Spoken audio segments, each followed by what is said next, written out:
I'm heading back to New Zealand to go on a 7-week road trip around both the North and South Islands. We have been in town for 5 minutes and went straight to Verburger. I knew it was going to be good, didn't think it would be this good.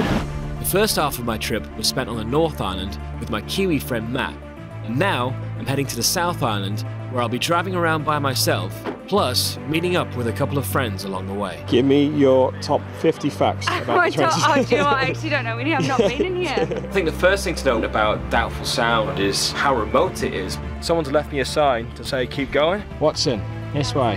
How are you feeling now you're in Queenstown? Good. We've just booked the canyon swing for Sunday. Well, one, my dad's gonna kill me. Or me. He's gonna kill you.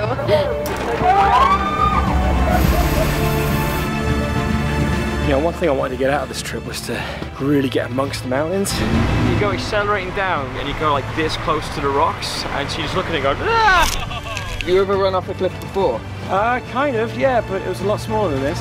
Go!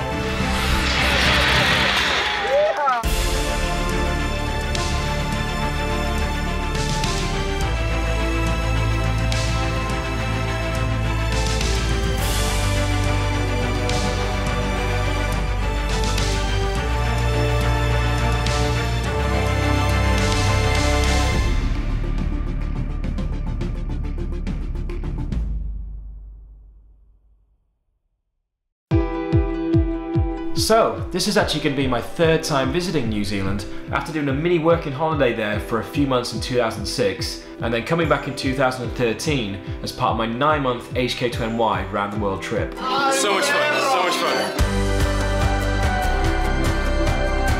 And so the idea of this trip is to kind of do all the things I missed out on my previous times here. Considering later on this holiday I'm going to go to a place I know and love, it's nice to kick off with something that's so bizarre.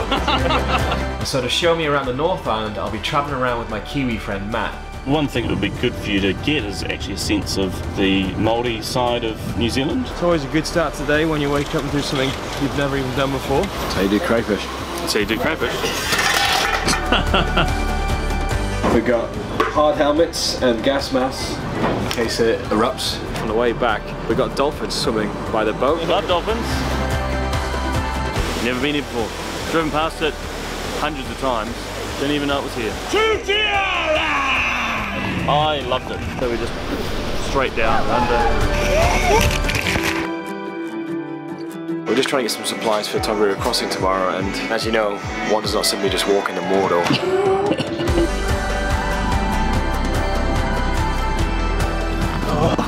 The hardest thing I've ever done. Tongariro Crossing yesterday was a fantastic climax to the North Island. But yeah, looking forward to the South Island and just getting lost in the mountains for a few weeks. Obviously not literally, I'll be travelling by myself.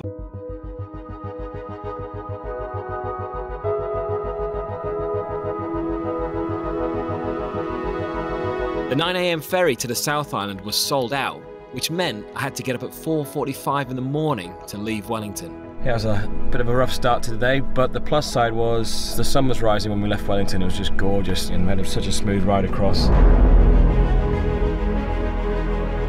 But yeah, I'm really excited to be on the South Island actually, and there's like the obvious stuff to look forward to, like the crazy adrenaline activities and partying with backpackers and stuff. But the contrast to that is there'll be a lot of alone time as well, which I'm actually really looking forward to. Like just cruising in the car and walking in the mountains and stuff, because the thing to know about the South Island is like it's nearly as big as Britain, roughly, but there's only 1 million people here.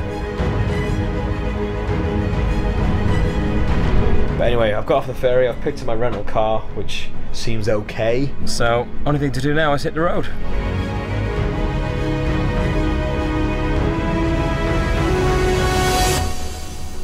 Alright, so I'm here in Nelson. This is a cool little hippie town, which is basically the gateway to Abel Tasman National Park. And tomorrow I'm going to be heading out on a boat, so I'll do a little tour around and then hike for the rest of the day through the park, which should be pretty sweet. And the spot I'm at right now is actually the very centre of New Zealand. Of both islands, the centre is right here. Abel Tasman is known as New Zealand's finest coastal national park, and yet I hadn't explored here on my previous trips. The boat was going to take me on a tour for a couple of hours. Unfortunately, we had a fantastic guide who taught me everything I needed to know about the park.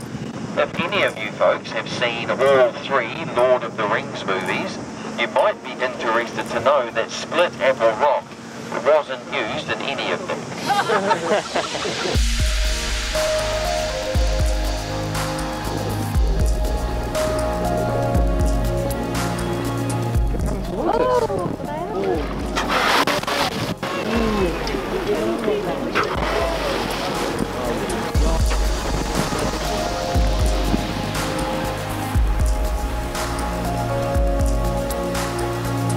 We kept cruising around the park until I was eventually dropped off at the beach to begin my walk. It's going to be a beautiful little walk, this. I think 11 k's to the beach where I get picked up later. Nice sort of chilled out start to the South Island before all the mayhem that will eventually come later on. You actually trek around this park for days and just go camping along the way and really explore all of it. But I'm just doing the afternoon walk. Get a little sample, a little taste.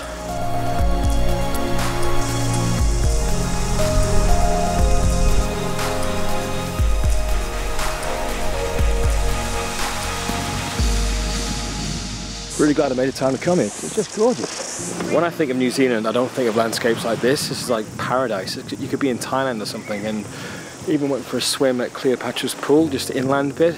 And I mean, it was cold, bloody cold, but it was so fresh when you got in. It was lovely.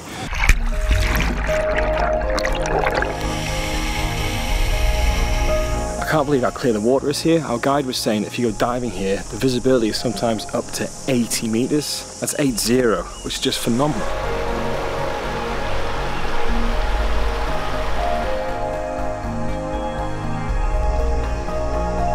And now I'm just going to chill on the beach for now before I get the boat back to where we started. Plus, there's a storm coming tomorrow, so it's nice to get out in the sunshine today.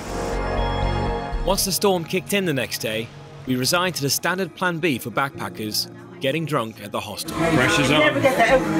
Pressure's on. It has to be this one. Pressure's on. Celebrate! No pressure, man. No pressure.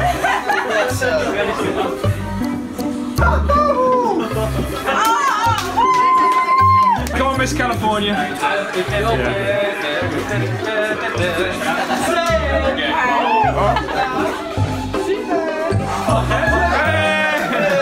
Right from Canada steps up.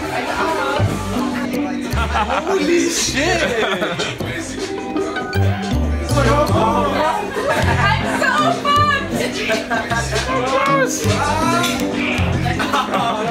That's perseverance right there.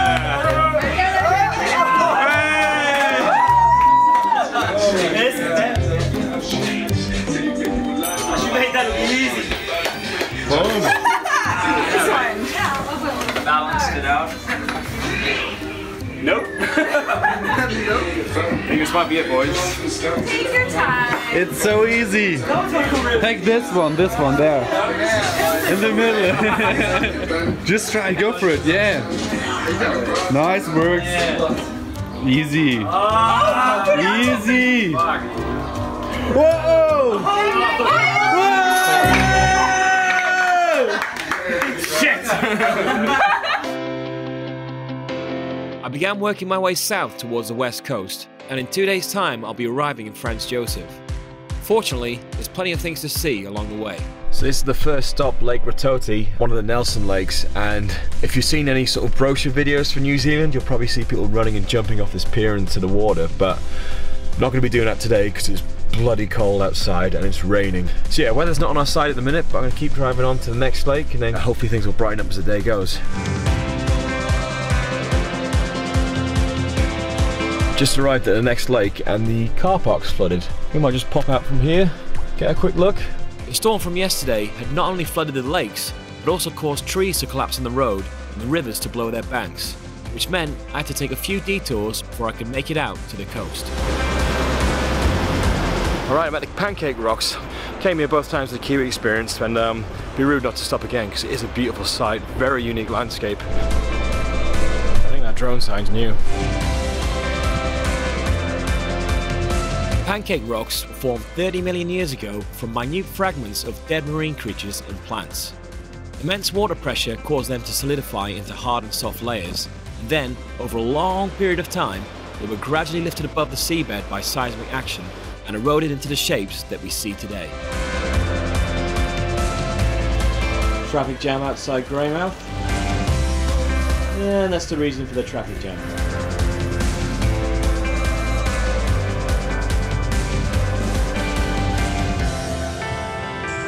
Spent the night in Greymouth, didn't film anything there because there's nothing to do in Greymouth. But this stop was recommended to me by Kristen and Cyan. It's supposed to be a cool little place to check out on the way down.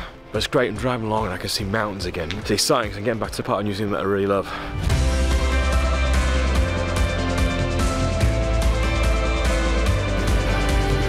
This bastard's in my way. Fuck's sake.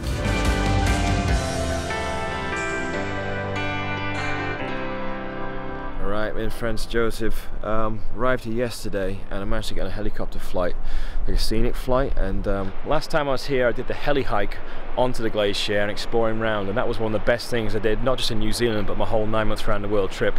But this time I wanted to do something different, so I still jumped in a helicopter and then we went flying all the way up to the top to get a true sense of the scale.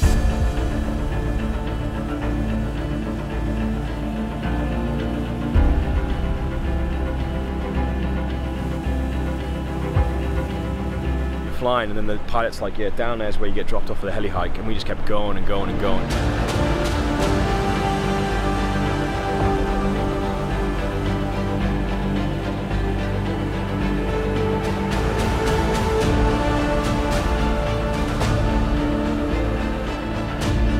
We wanted to land at the top, but the weather wasn't good enough, so we had to sort of turn around. But it's still a spectacular flight over the glacier and give you a true sense of scale of the glacier and the mountains around you.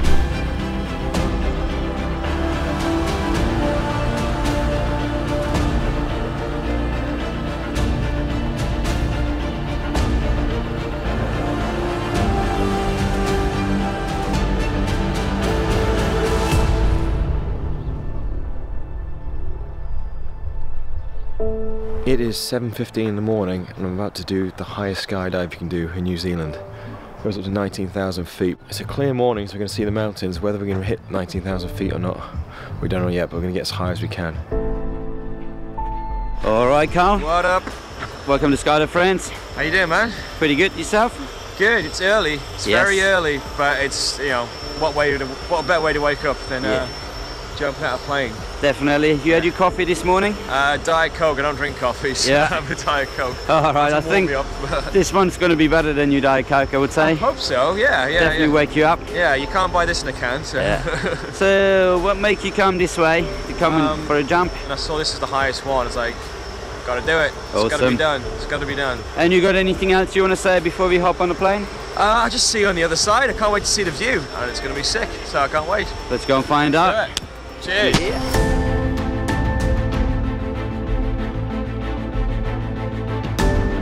Alright, hey Carl. Good, man. Where are we at? 5.5. I'm feeling better now we're in the air, actually. Yeah. I'm like, let's just get amongst it. We've already got one of the best views I've ever seen. And we're going to go about nearly 4 times higher. So Yeah, exactly. I'm just like, let's get up, let's do it. Let's do it now. Even though we were aiming for 19,000 feet, there was a thick layer of cloud just above the 13,000 mark, which meant we had to jump out there.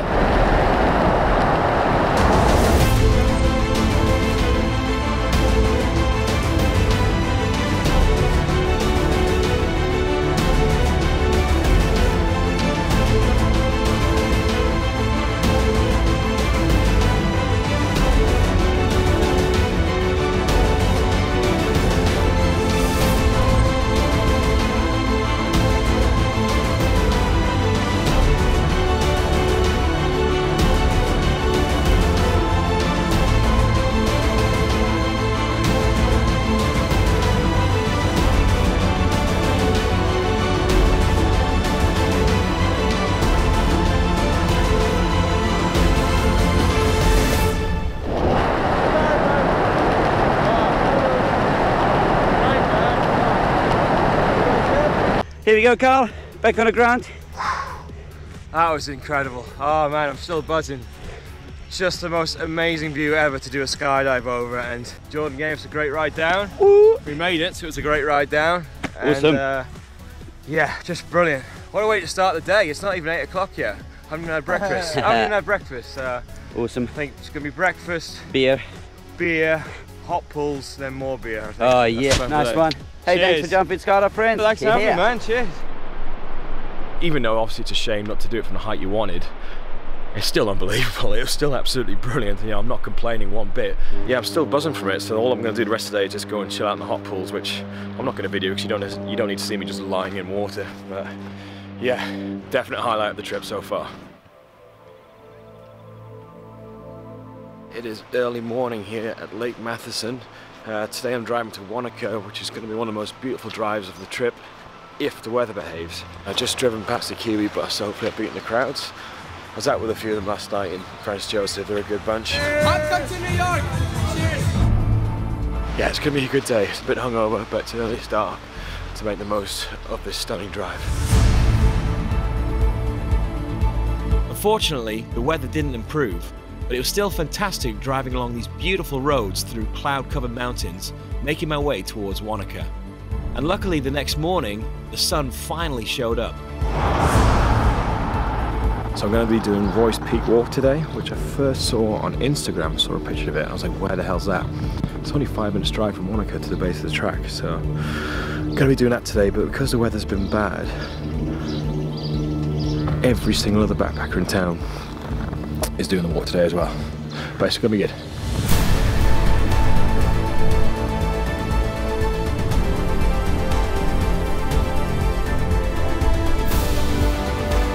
I mean, the walk itself isn't the most exciting because you're just zigzagging up the hill, but the view just keeps getting better and better as you get higher up.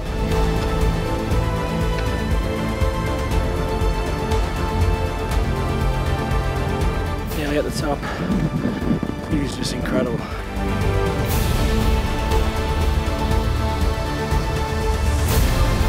What an incredible view from up there. That was something else. Nearly 360, about 300-degree view all the way around. Looking down these gorgeous blue lakes and surrounded by the mountains, and I didn't film myself talking at the top because it was so windy that all you would have heard was so there was no point, but I just sat back, enjoyed the view. There's one hill which I've now christened Instagram Hill because there's like actually a queue of people waiting to get the perfect profile picture, and I don't blame them. It's such a stunning location, it's so good.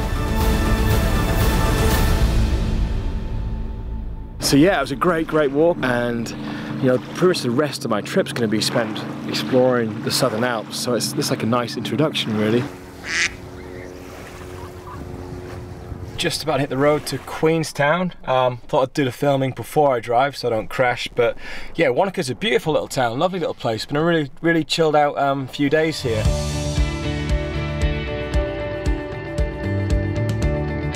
Yeah, I've only really spent like a day or two in Wanaka before my previous trip, so it was nice to actually get out and explore. And then just to chill out afterwards, I went to the cinema, and the cinema here is incredible. And obviously, you know, you don't go to the other side of the world to go to the cinema, but occasionally you do need some chill out time just to relax. And this cinema, it's got like couches in it, and it's like a huge, really good quality screen. They even have like an old car you can sit in, pretend you're at a drive-through, and they serve like beer and pizzas and everything there. So oh, it's perfect. And then after that, met up with some of the Kiwi Experience guys, and we just chill up by the lake, watching the sunset, having a few drinks before we hit the bar. It's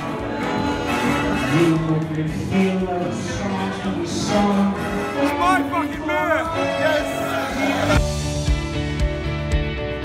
Kind of wish I had longer here, but I'm having to actually stick to my itinerary, which wasn't the plan for this trip. I wanted to be flexible. You know, I've got my car, I'm not on a tour, so I can just do what I want. But because I'm here peak season, all the hostels are selling out like weeks in advance, so I've had to actually book everything up and stick to this itinerary, which is a bit frustrating. It's not what I wanted. It's actually so busy here in the summer season that for the next 9 nights in Queenstown, I'm staying in 3 different hostels. But I was still absolutely buzzing to be returning to one of my favourite places in the whole world.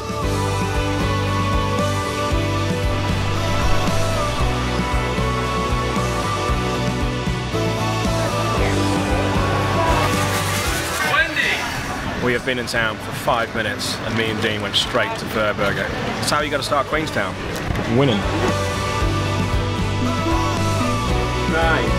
8, 7, 6, 5, 4, 3, 2, 1. Now, joining me in Queenstown is my friend Liz, who's from New York and is spending a year in New Zealand doing a working holiday visa.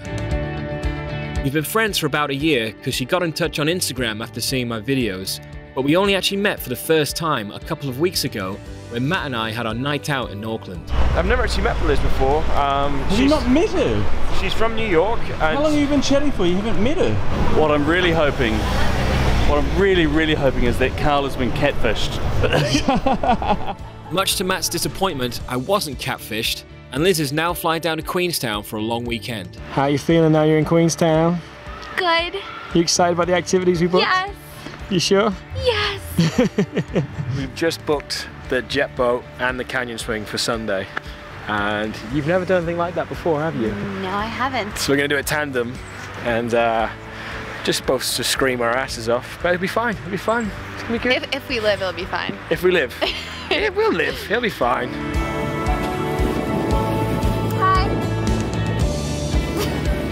We had a couple of days before we were going to do those activities. So first up, we went out in the town to initiate Liz in the ways of Queenstown nightlife.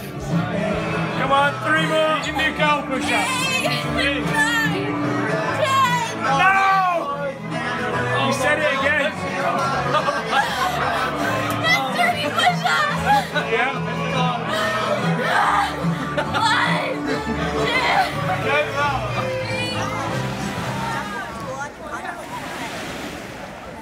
2. So, tried to do the Ben Lomond Peak in 2006, couldn't get to the top because of snow. Tried it in 2013, only got halfway up because of snow. But it's summertime now, so it's going to be third time lucky we're going to get to the top of Ben Lomond. No excuses this time, we're going to do it. You ready? Yes, I'm ready. This way. Liz has found her favourite chair. I love it. So pretty. Oh, hey. All right, now to get down from here.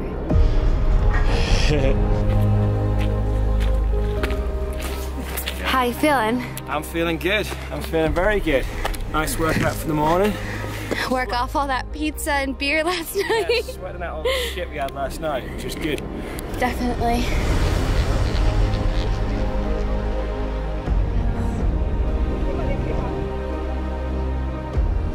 That's where we're going. The top? Yeah. Wow. So last time, this is pretty much about where I got to because I was knee deep in snow. See how much further there is to go, but this time there's no snow. Plus someone's left me a sign to sort of say keep going. See? Watson. This way. There we go. Perfect. You having fun, Liz? Yes. Good. So pretty.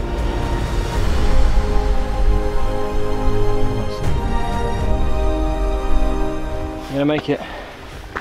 We're gonna make it. Last 20 minutes. You see what we think is the top.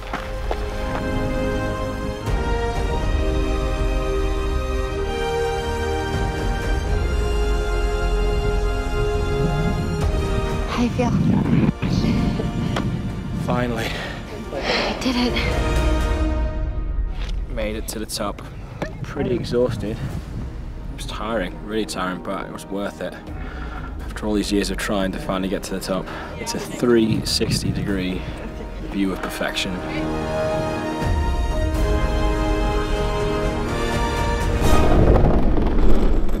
Made it back. Yay! And now we're gonna do the luge, but I left my GoPro behind. Mine's dead. Liz's GoPro's dead, so I don't know if we're about to film it, but trust us, it'll be really fun. We're both pretty knackered from the trek. I'm exhausted. Both exhausted. So we're enjoying this chairlift ride, and then I don't know if we can film the ride with my phone. I don't know. I have my camera. You're gonna film as well. Look at that. Plus, I think we can all agree we look amazing in our helmets. Yeah, not too bad.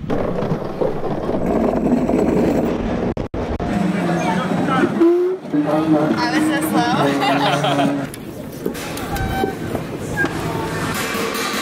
Frodo, Lord of the Beans. 20,000 jelly beans. That's 20,000 jelly Yeah. beans. That's so cool. Oh, they're all jelly beans. Oh, this is. Oh my god, it goes so steep. Holy shit. This is kind of scary, but kind of cool at the same time, so. Yeah, we did Ben Lomond. awesome to finally achieve that. 6 hour hike. 7. 7 hour hike. How many steps did we do?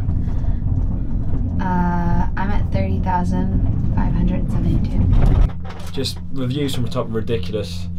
Like every time I do a video I say that's one of the most spectacular views I've ever seen, but that was one of the most spectacular views I've ever seen. And what are you looking forward to getting right now? Ice cream. I have been looking forward to getting ice cream for the past like all day. You happy now? It's like melting everywhere. All on my hands, all on my back. Yeah, because all the hostels I'm staying at have sold out, Liz booked herself into a bed and breakfast and then dropped her off here, and there's no one else here. The owners aren't here, there's no other guests, and we've got this whole lakeside mansion to ourselves, so we've just been staying here really, just loving life. Huge windows with an incredible view of the lake, an awesome kitchen, lots of random food that's not ours, but who knows. I was gonna say we use these tomatoes, but they're all molding, so yeah. It's disgusting. I don't know where the owners are, but we've had this all weekend. This bedroom, and downstairs is even a sauna. So yeah, this'll do. We kind of lucked out really because we didn't know what it was going to look like, and we got to this, and it's got an amazing lakeside view. I mean, there was a clue in the title, the place is called Lakeview, but still. I was not expecting this. Honestly, walking in, seeing this view, I was like, is this for real? It's definitely better than base backpackers. Tomorrow is when we're going to do the adrenaline stuff. And how are you feeling about the jet boating, first of all? Well, one, my dad's gonna kill me. Or me. He's gonna kill you, and he's gonna kill me if I don't die. Yeah. But it's gonna be so much fun. This is the first time that either of us has been jet boating, and we're going to be racing over water that's sometimes just 10 centimeters deep, reaching speeds of up to 85 kilometers per hour. Ready? Yes. No seatbelts, no, you just gotta hang on and just try not to die.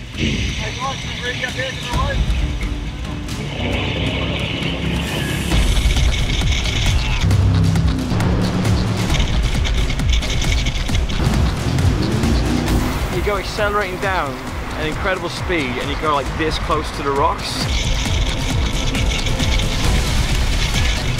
And so you're just looking at it going, ah!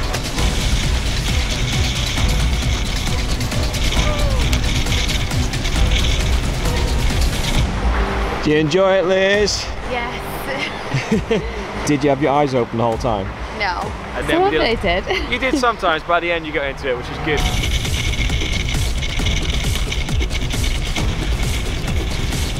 Yeah, we did like 360 spins, getting absolutely soaked. It was so much fun. Yeah, man. When we were going upstream, and it started raining, the rain was coming off our face, and it actually hurt. It was stinging, so we're basically in the boat, like enjoying ourselves, but going, ugh, and then waiting for the 360.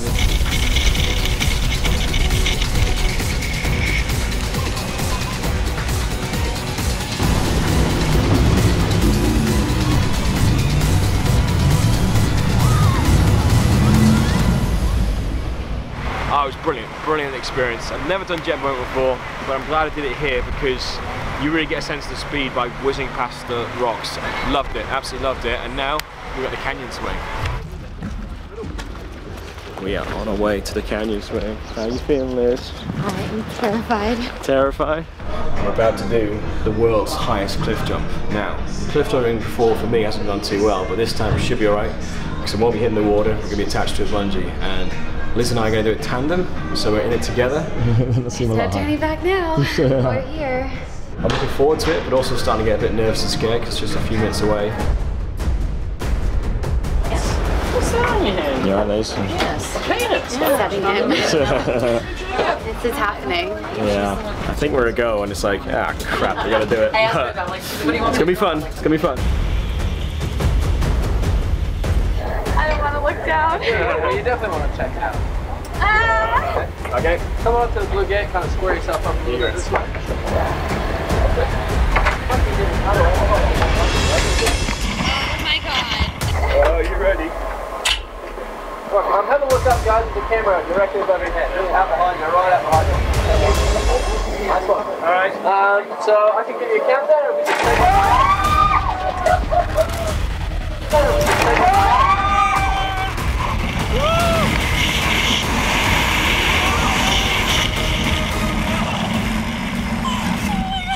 You alright? I screamed so loud. I can't talk. Oh man, that was awesome! Did it. Did it. Did it. Oh my god, that was so crazy. Sorry, Dad.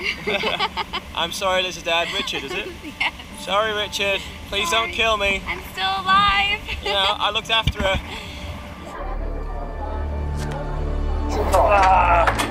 Yes! Spin around that way, yep. Dad, you did it? Step towards the middle, guys. Bring it in, give us a cuddle. What a special moment. Awesome. Good on you guys. Appreciate it. So much fun. It was fucking sick. They were like, oh, we can do a countdown or we can just let you. Whoa! And Liz didn't make a sound, but I just went.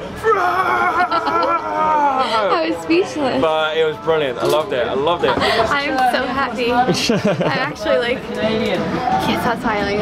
It's always, you know, the thing, you're scared and it's scary, then you come back up buzzing. But that was great.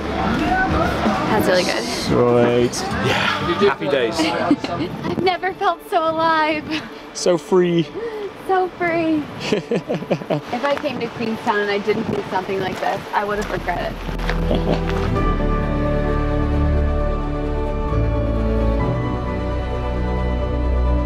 One of the reasons I love Queenstown so much is no matter what you're in the mood for, this town has something for you. Like, you'll go to some places in the world and they're very chilled out, so you go there to chill out. You go to other places that are busy and crazy and you go have a busy, crazy time. But Queenstown has a bit of everything. So if you want to do something fun, you can go on a boat trip or whatever. If you want to do something scary, you can go jump off things.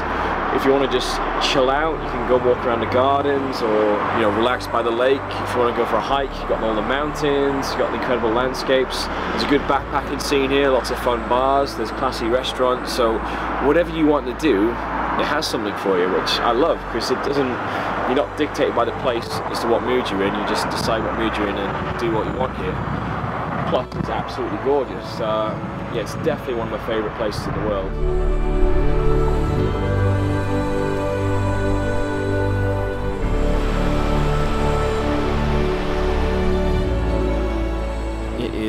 Liz's last morning here in Queenstown, so we've just popped to a small place called Arrowtown. It's like 15 minutes out of Queenstown.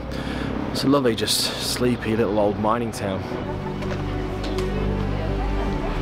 Do you want to try a bit of fruit too? It's a very American vibe to this place, like some of the little towns you get out west between all the national parks. I'm almost expecting to hear banjo music and stuff. This one's called Farts. This one here? Yeah. And the peanut butter one. Yes. Finally got your chocolate. My chocolate fix. Got my avocado fix today. Peanut butter yesterday. Chocolate today. So I've just dropped Liz off at the airport, and it was a real shame saying goodbye to her because we've had such a perfect weekend together, but she's got to fly back to Auckland because she's got to get back to work. And so I'm going to spend the rest of the day exploring Glenorchy, which is at the far northwest end of Lake Wakatipu. The area is called Paradise, actually, and I think it's going to live up to its name because it's absolutely gorgeous. Plus, there's plenty of Lord of the Rings locations right there. And I've just stopped at one along the way called 12 Mile Delta, somewhere around here. This is where Frodo, Sam and Smeagol hook up them fish and those potatoes. And over here is the lookout point where you see the Oliphant for the first time. Yeah, not much to it, nice little spot, but it's just an excuse to come on a little stroll, get out the car for a bit. I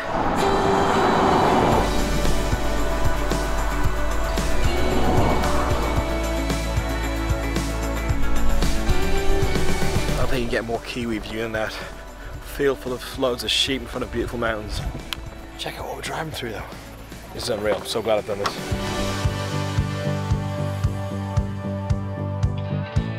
This has turned into a really fun day. Drove to Glenorchy and now I'm heading towards, well, Paradise is further around that way, but I'm actually driving towards the start of the Routeburn track. And I think the Routeburn track goes up there. That might be the Routeburn Falls. I could be wrong. I wish I had time to do the Routeburn track, but the whole track was sold out. But yeah, you could even do that as a day hike, go up there and come back. So I'm really gutted I'm not doing it. The weather's gonna be shit tomorrow. If the weather was good tomorrow, I'd come back and do that straight away.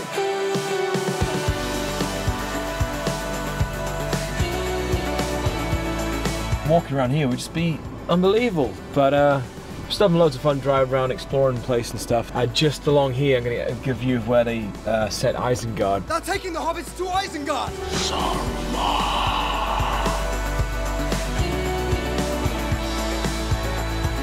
And that's, you know, it's the location of Isengard right there, but even if you don't care about that, it's just a great excuse to come check this out. It's stunning. I'm just surrounded by forests, mountains, waterfalls.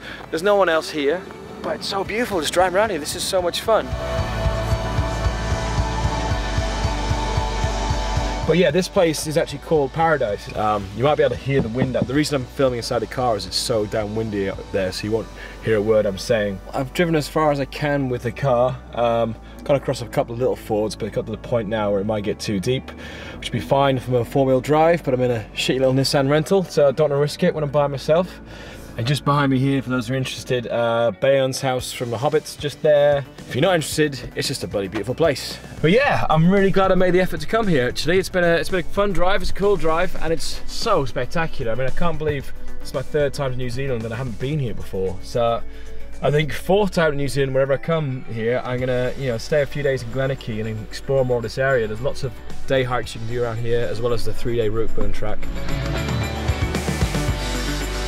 It's nice that, you know, third time in the country and it can still take you by surprise and just still be blown away by the beauty of it.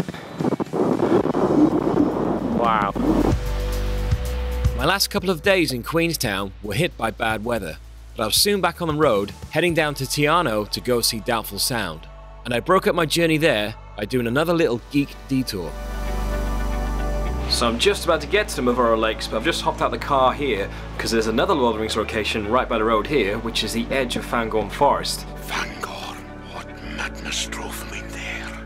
And a little fun fact for you, when they were shooting a scene here where Aragorn kicks the orc's head towards the camera, and they shot so many different takes of it, that on the final take, Viggo Mortensen kicks the orc's head and then screams out in pain because he broke his toe, and that's the take that made the movie.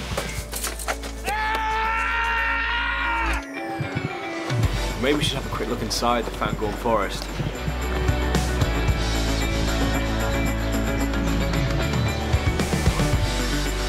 After leaving the forest, it wasn't too far to get to the Mavoro Lakes. Overall, it takes about 45 minutes from the main highway, driving on a gravel road to get here. Now these lakes were featured heavily at the end of the first Lord of the Rings film, where parts of the final battle take place, and the characters end up going their separate ways. Well, this is it. This is the spot, the end of the Fellowship, for the Fellowship breakup. The spot's somewhere along this bit right here. See how cold the water is. Oh, that is cold. It's fresh, but it's cold. Spare thought for Sean Astin, who had to run in here, run right into that lake, full body, getting soaked to the bone. He would have frozen to death. And he sliced his toe on a bit of broken glass when he did that as well. It's commitment. So I'm going to go exploring in the woods, see if I can find a couple of the spots. Just up here in the woods, it's where the Uruk-hai first attacked. And Merry and Pippin were hiding, signaling for Frodo to come to him. I think it's there. So Frodo hid up against here, and Merry and Pippin were hiding in just there. Yeah, I don't know if this is the best of hiding spots really. You'd be like, find the halflings! Oh, there they are. Once again, you know, it's about coming to places you wouldn't have gone to if it wasn't for the movies. You know, if you like the movies or not, it's just a good catalyst. That's the word I always use, a catalyst, to go out and check out some things that you never would have seen otherwise. And yeah, it's cool to shot Lord of the Rings here, but really it's just an excuse to come and see these beautiful lakes, take it all in. And there's not many places in the world like this where you get to have it all to yourself. You know, if this place was in Europe or North America, it'd be packed full of people camping, out on boats, barbecues, whatever. Here, all to myself. That's the great thing about New Zealand, there's so many of these unspoiled areas, untouched. So that's pretty special, although I say I'm by myself, it's like me and 50,000 sandflies that are eating the shit out of me whilst I film this stuff. I spent the night in Tiano, which, after Queenstown, was a much needed chill night before starting the next day's activity. So today I'm doing a cruise of Doubtful Sound. Now, previous 2 times I've been in New Zealand, I've done Milford Sound, and Milford Sound is one of my favourite places in the whole world. But my brother Rob and his wife Jo, they came here and they love Doubtful Sound, so they insisted that I go this time. So much so that they even bought me this ticket for Christmas. So thanks for this, guys. But I did text Rob today saying if the weather sucks, I'm blaming him. But yeah, Doubtful Sound, let's do this.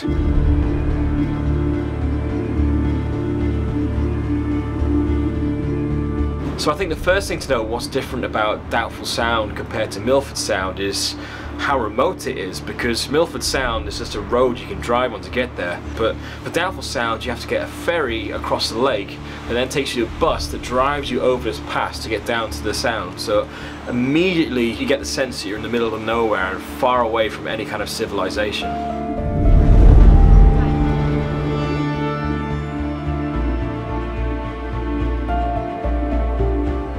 Doubtful Sound was originally called Doubtful Harbour by Captain Cook, because when he first discovered it in 1770, he was, and pay attention now, doubtful whether he could safely sail into it. It's technically a fjord, not a sound, having been carved out by massive glacial forces over 2 million years ago, and is actually much larger than Milford Sound.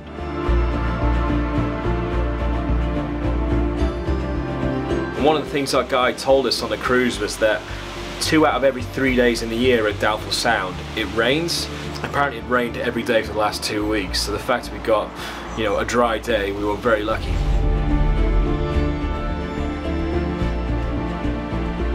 So I'm really glad I did Doubtful Sound. It was a great experience just getting away from everything and just cruising around between those mountains and heading out to sea and seeing the wildlife and stuff. Just a really nice, chilled out day.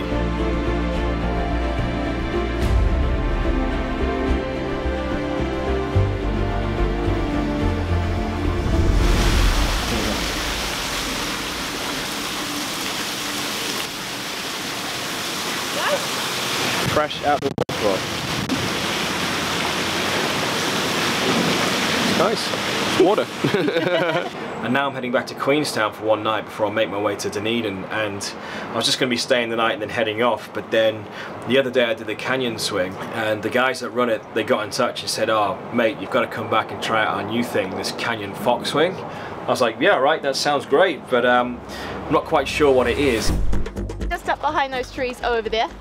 Once we're there, we're 182 metres above the Shotover River, so if you fall it will hurt, okay? So I don't recommend doing that. I think it's like a cliff jump, bungee jump that somehow turns into a zip line, and you go make your way across the canyon. And you have to run and jump off a 182 metre high cliff. It's way higher than Nevis. But it looks crazy, it looks like a lot of fun. What a great way to end my time in Queenstown. Go and jump off one last thing and then hit the road, so that's what I'm going to do. So I'm about to run and jump off here. We'll strap you in and suspend you in your harness above the platform there. We'll hook you on and you can literally run off into the abyss, into the unknown, and see what happens. If you're feeling that confident. So who wants to go first? Do you want me to go first? Yeah. Okay. Alright. I'm going first. Yay! I don't know what to expect. I think it's gonna be scary and fun. It's a mix between a bungee and a zipline, so I don't know. Alright, so I'm just gonna connect you up to here. Yeah. God, it's a long way down. I keep finding myself in these situations over and over again. I don't know why. Double check your harness. Please. That's the important part. Oh, do we have to give him number 1? Yeah. Should that not have been retired last week? Yeah. I know you're fucking good. Let's get on with it. Let's get on with it. Let's take a look down. Yeah, very good. What do you think now that you're on the edge? Oh, Jesus. A Pritt stick. Safety's off. Safety is off. Alright. What were you thinking? This is a terrible idea. Here we go. It wasn't my idea, I was invited. Run off. Cool, so have you ever run off a cliff before? Kind of, yeah, but it was a lot smaller than this. Oh yeah? So there's a couple of things you need to know when running off a 182 metre cliff. Yeah. First thing, run straight. Yeah. Don't go left, don't go right. Yeah. Bad for your health if you do that. Alright. Happy? As happy as I'm gonna be. Alright. Sorry, I'd take one more step forwards for me then. Yeah. Just so you can feel that ramp. Okay. Perfect. And then when you're ready, go for it. Ready? Pop that strap on your left shoulder. Like that? Yep. Perfect. All right. Go! Yeah. Go! Ah! Yeah. Yeah.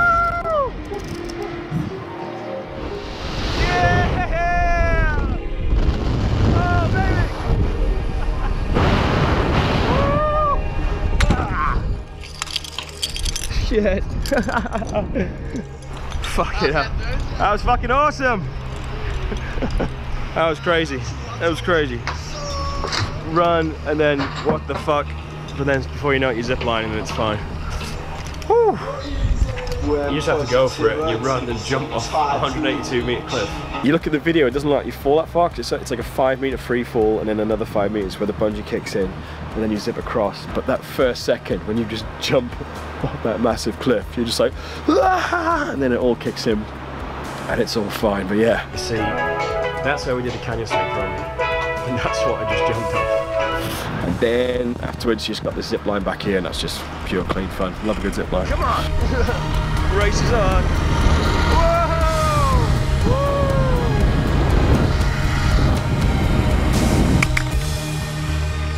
And there we go. That's just good, clean fun. Good, clean fun. What a start to the day. Oh, what an end to Queenstown. It's my final week in New Zealand, so it was great to squeeze in one last crazy activity before I head home.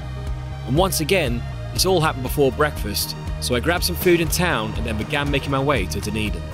Now, I could have gone there pretty much straight along the highway, but instead I took the scenic route through central Otago. The place is pretty cool though. You got these wide open fields, these farms, huge jagged rocks everywhere, and this whole area is known as Rohan. Rohan, home of the horse lords. I'm trying to get to the dam, but the road's not good enough for my rental car. You need a 4-wheel drive. That's the thing with a lot of these Lord of the Rings locations. You'd either need a 4-wheel drive or a freaking helicopter to get to them because they're so remote. They're so remote, so I couldn't quite get to the spot what I wanted, but still, it's a nice distraction on the way to Dunedin. The next couple of nights, I'm going to be staying with my friend Andrea, who was my Kiwi Experience driver in 2013. After 4 years of drinking like Amy Winehouse, flashing other buses while she wasn't getting hers stuck in the snow, she's now changed careers and moved to the coastal town of Dunedin. Look who I found, Andrea. We've downgraded from the Kiwi bus to just a normal sized car. I'm stoked to see you, Carl. It's literally been 2.5 years. We saw each other in London when I came and seen HK to NY, the New Zealand series, exclusive before you released it. Yeah. So we are going to go check out some sites at Dunedin. We're going to go check out some artwork.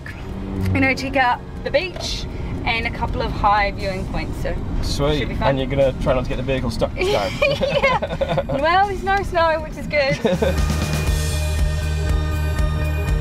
Andrea's hometown now. Yeah, Dunners. Woo. So we got the harbour, peninsula, at the ocean. I think that little island out there is called White Island, which is it's a tiny little island. So you got to explain this again. So Dunedin's the Edinburgh of... So Dunedin is the Edinburgh of the South. It was founded by the Scottish. Yeah.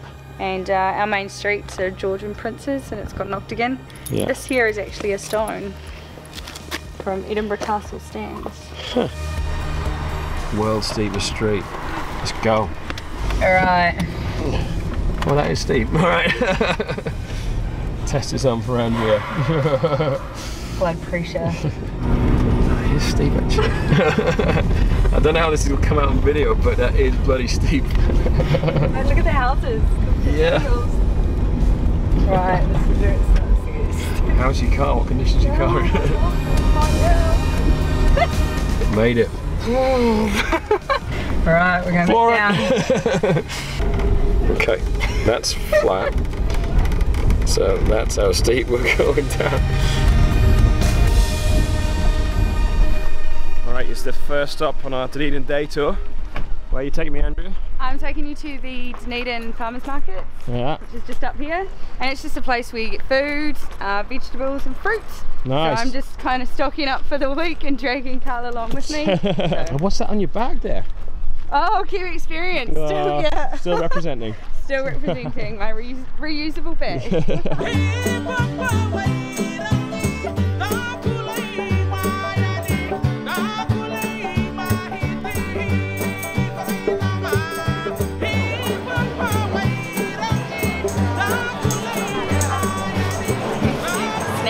day. Nice.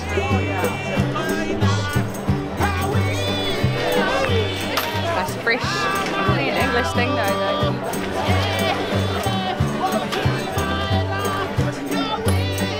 Thank you.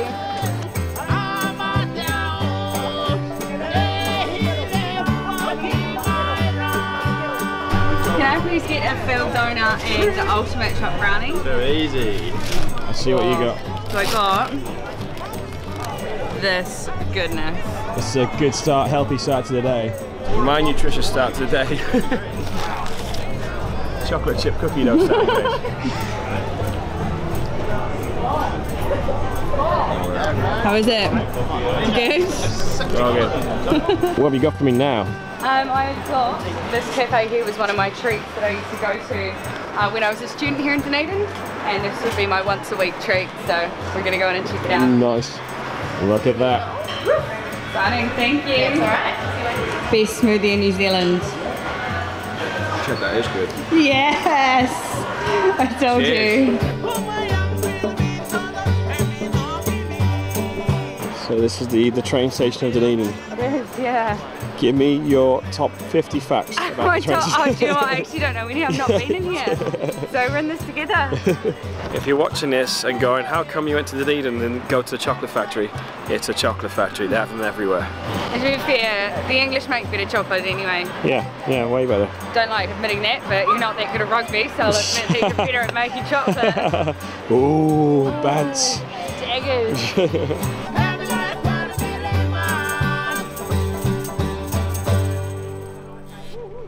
Yeah. Next up on our Dunedin day tour, we were heading out of town to check out a few sites along the coast. So we're going to go check out these pyramids, New Zealand's or Dunedin's version. Great Pyramids of Dunedin. Yeah. Don't look very pyramid-y like. The closer you get, the less pyramid-like they look.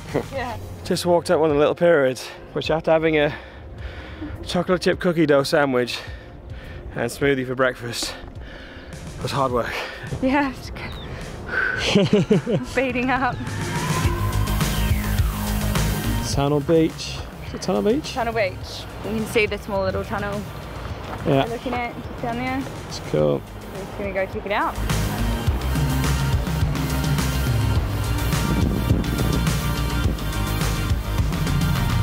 Into the abyss. Whoa. See ya.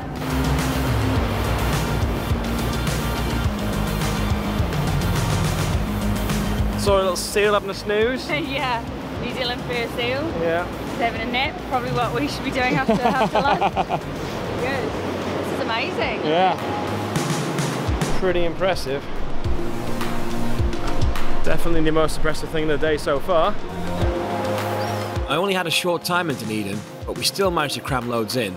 Plus it was really good fun catching up with Andrea, and great to see somewhere that isn't on a standard South Island itinerary. So if I stopped in Dunedin by myself, I might be like, so what is there to do here? But having her there, she knew all the cool places to go check out, which is really good. We've got the Rocky Boulders. So we're just an hour north of Dunedin, and these are kind of like a natural phenomenon that are like circular or half circular rocks or boulders. Yeah. It's strange, they're just here and nowhere. We've got Long Beach and they're just here, nowhere else. A Pokemon ball. Pokemon ball, there you go. It's broken apart. No Pokemon in here. Looks a bit like caramel. Yeah, almost looks like turtles. Yeah. Giant turtles. Right, this is Carl's Everett. Oh. We got it. Leaving Andrea behind, I was now on the last stretch of my trip, heading back up to Wellington. And I'm going to be spending the next 3 nights at Aoraki, or Mount Cook, which is the highest mountain in New Zealand. I've just stopped by the lake here to have a quick lunch, and I could spend all day here looking at the view, but the weather's good and it might turn bad tomorrow, so I'm going to haul ass into Mount Cook now and try and do the Hooker Valley Trail this afternoon. Don't know why it's called Hooker Valley, hopefully it's something dodgy, but we'll try and figure it out once we get there.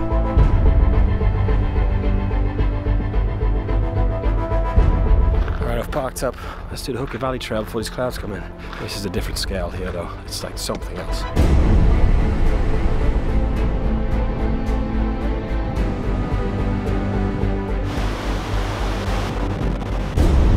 This is an easy walk, but it's a beautiful walk.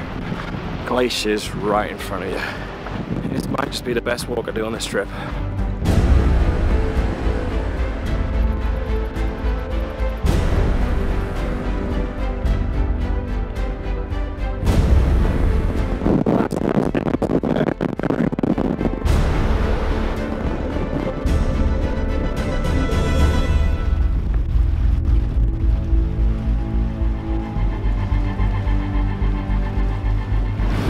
Wow! I knew it was going to be good, didn't think it would be this good. But basically the glacier, you can see right the other end of the lake, it's obviously melted away, but there's still some bits of it left in the lake, and they just look like icebergs right in front of the biggest mountain in New Zealand. Last time I was this close to Mount Cook was about 3 weeks ago. I was on the other side of it at Franz Josef, jumping out of a plane. I'm in this little village, Mount Cook Village, that's right by it, just tucked around by the mountain. Evening view whilst we drink. Hey. Well, you can speak. I can't speak right now. I'm concentrating. Yeah. Okay. Too excited. Too excited to pour a beer. Well, it's 12:50, so that's pretty exciting. It's 28 in Christchurch, so living large tonight. I'm doing pretty good work. Today, I was hoping to go up to the Muller Hut up there, but the weather's going to turn really bad, so I'm just going to have a look at Tasman Glacier and check that out. Well, this is Tasman Glacier Lake. They say the lake is like receding between 480 meters and 820 meters per year. So it used to come all the way over to here, where those icebergs are, and that's way back there. I reckon like about 10-15 years time, won't be much of it left, but it's a beautiful spot. I was lucky to get to Mount Cook yesterday doing the Hooker Valley Trail, but apparently in about an hour or two it's going to start raining and not stop for 2 days. So we'll see what happens. I've had mixed luck with the weather on this trip. It's been one of the worst summers that New Zealand's had in years, and yet I've managed to get good weather on the days that I really needed it. So hopefully tomorrow the forecast will be wrong and I'll have one last chance to see the mountains. Alright, today the weather is clear after all the rain yesterday, so I'm going to try and hike up Muller's Hut, which is up there somewhere. I think it's going to be the last proper walk I do on this trip actually. Why did it have to be steps? Tomorrow I'm driving to Christchurch. I think it's going to be a good one to end on now. So we get right up close to those glaciers. That's where I walked the other day, Hooker Valley. You know, one thing I wanted to get out of this trip was to really get amongst the mountains. Because, you know, I've been here before and I've seen the mountains, but I haven't really felt like I got amongst them on my previous trip. So, you know, I've managed to do that on this trip, even though I haven't been able to do any of the great walks, but still just doing these day hikes. It's been fantastic. So, you know, with Roy's Peak, Ben Lomond, Tongariro Crossing, finally getting to do this, and then topping off this Muller Hut hike. I think it's to save the best till last here. There it is, there's the hut.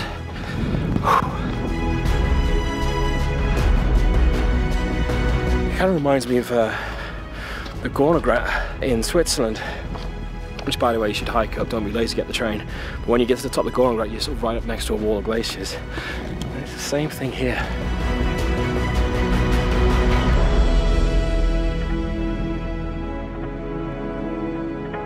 Just taking my time on the way down, just to pause, sit back, take it all in. Really is breathtaking. The only sound you can hear are a few crickets, the waterfalls, and obviously me.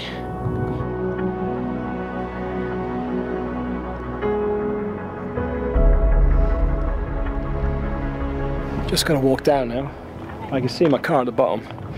I kind of wish there was like a hang gliding company at the top here, or paragliding. Yeah, that's what I'm saying. Be a lot quicker if you just jump down. Never mind. I spent the night in Twizel, and in the morning made my way to Christchurch. I started my first New Zealand trip there in 2006, so it's kind of nice to come full circle and finish my trip here this time before I fly home from Wellington. I ended up having 2 weeks here because there was a mess up with my work visa, so I had to reapply for it here. And so I had, 2 weeks just to chill out and explore the town and try not to spend too much money because I wasn't sure if I was going to be able to work. Later on I'm going to have a little wander around town, because when I was here in 2006 I was staying at a hostel right on the Cathedral Square, right in the centre of town. And then of course in 2011 that all got destroyed in the earthquake, so I'm keen to have a look around now and see how the city's doing, because watching that news with the destruction of the earthquake was pretty shocking to me, and I've only spent 2 weeks here, so God knows what it was like for the people who actually live here and went through it.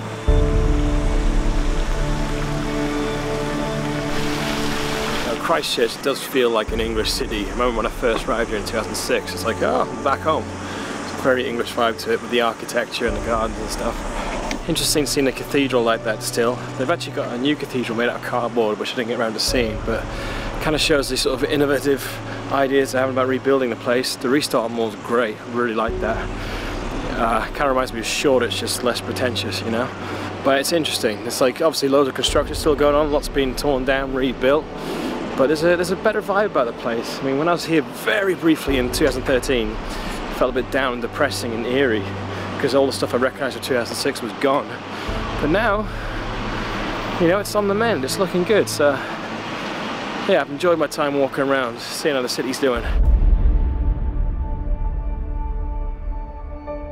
Yeah, it was great being back there in Christchurch, where I started my trip 11 years ago, and the reason I did that trip in 2006 was because I had a gap year between my undergraduate and postgraduate courses, and you know, I'd been on holidays before, but I've never really done the extended backpacking travel before. And so I began my trip with a month in Australia, where I actually went to when I was 6 years old, so it was kind of fun to revisit it this time as an adult. But the main focus of the trip was always going to be New Zealand, because it was a country that I've been hearing so much about during my time at uni, and I just thought, I've got to go there and experience it for myself. I've got to travel there, I've got to work there, I've got to get amongst it and see what it's actually like. And so the reason I started my trip in Christchurch was because the first place that I wanted to go to was Mount Sunday, which is Edoras from Lord of the Rings. And this is a place that I've been seeing in the cinema and on my TV screen for years, and sort of thinking, oh, wouldn't it be great to go there one day? But, you know, it's completely on the other side of the world, in the middle of nowhere. It's never gonna happen. But then I thought, screw that, I'm gonna make it happen. I'm gonna save up, book a ticket, go to the other side of the world, and stand in that place that I've been dreaming about for years. So it was such an incredible feeling being there in 2006, so skip forward to this trip, and I actually went back there on my way to Christchurch. There she is, there's Edoras, made it.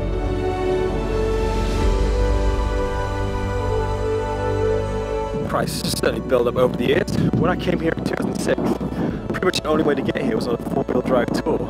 Now they've got a freaking car park and a footpath going up to the top of the hill, so there must be a lot of other nerds like me been trying to come here now they've built it up. It is like just so far away from anywhere. The name of this area is called Erawan, I think, which is nowhere spelled backwards. But it's certainly different this time around. You have to go walk all the way up to it. I guess it's a good thing that it's more open to the public. More people can come here and enjoy it.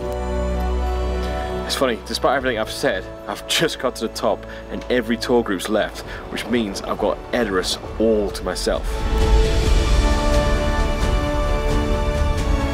This is insane. It's funny, I remember when I came here in 2006, I was like, oh, I wish I brought a video camera, but now I'm back and I've got a freaking drone.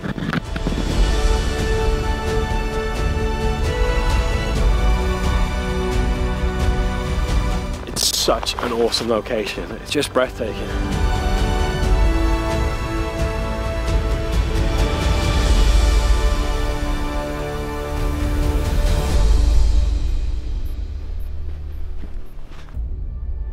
It really was the perfect climax to my trip, and all that was left for me to do was make the long drive back up north to catch my ferry to Wellington. But heading back to Wellington, it does sort of feel like going home. I mean, in the grand scheme of things, I haven't actually spent that much time there, but it still kind of feels like a hometown to me. So now I'm back in Wellington, end of the trip, come full circle. I'm here with Matt again.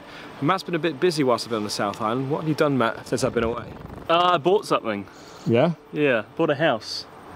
Which Right. I'm pretty proud of. What's the name of the street you're living on? I live on Longfellow. Longfellow Street. So I'm McCracken on Longfellow. How gay is that? Is that awesome? Perfect for a gay guy. Yeah. And what we're having today? We're doing having my housewarming today. It's just a nice way to end the trip, have like a barbecue, and we got perfect weather today for it as well. I mean, I'd say the weather's almost identical to that day we had at the start of the trip when we went around Wellington. We're even wearing the same clothes. It's bizarre, isn't it? Strange, really strange.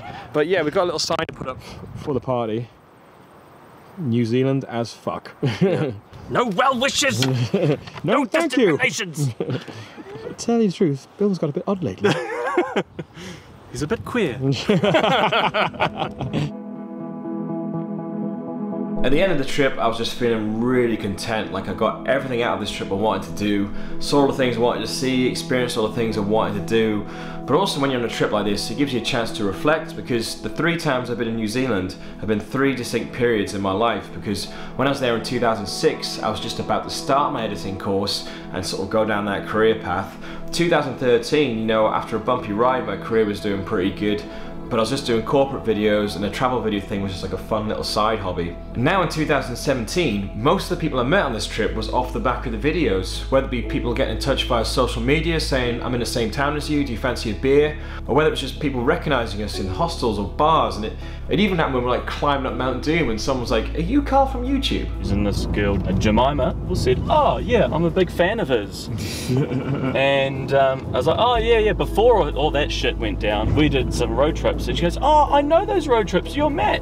It's like, fuck yes, I got recognised for once. I got recognised. And it's crazy because we know, like I said, we didn't know if anyone was going to watch it. It's suddenly become a lot more real when you actually meet these people in real life rather than just likes and comments on the internet. Normally I don't talk about this stuff in the videos because there's no way of doing it without sounding like a complete arrogant dick. Like, oh, check us out, we got recognised. It's like, yeah, get over yourself, mate. But the reason I bring it up this time is because I actually regret now not getting more of these people on film. Because at the time I was thinking, oh, I'm just meeting someone for a beer, I don't need to bring the camera out and shove it in their face so people can watch us drink. But it wasn't until the end that I realised that meeting all these people was a big part of my personal journey on this trip. And obviously it's a documentary, not a movie, so I can't just go back and do reshoots, so it's a bit frustrating that this narrative is missing from the video. Some of them I met up with a few times, people like Marco, Dean and Matt, and yeah, they're probably in the video for a total of only like 3 seconds, but still, it was so cool meeting all these different people from all over the world, well, mostly England and Germany, but all over the world, and they're all really sound, really cool, had a really good time hanging out with them. Maybe one exception, but collectively they all played a big part of my experience on this trip, so all I really wanted to say to all of them was thank you. Welcome to New York! But normally at the end of these videos I sit here and I reiterate about what a fantastic time I've had on my trip, but it seems a bit redundant this time because I think over the last 2 hours worth of video I've made it abundantly clear how I feel about New Zealand. But I will say one last thing though, it was really nice that even though it was my 3rd time visiting the country, there's still more things I want to see there, there's still more things I want to do, and I guess the lesson from that is, you know, people often say when they're talking about traveling, oh, I've done New Zealand, I've done Australia, I've done Thailand or whatever. But the truth is, you may have been to a country, but you're never really done with it. There's always more things to experience. And so, yeah, for the next few years, there's plenty of new countries I want to get to, but I'll keep going back to New Zealand whenever I can.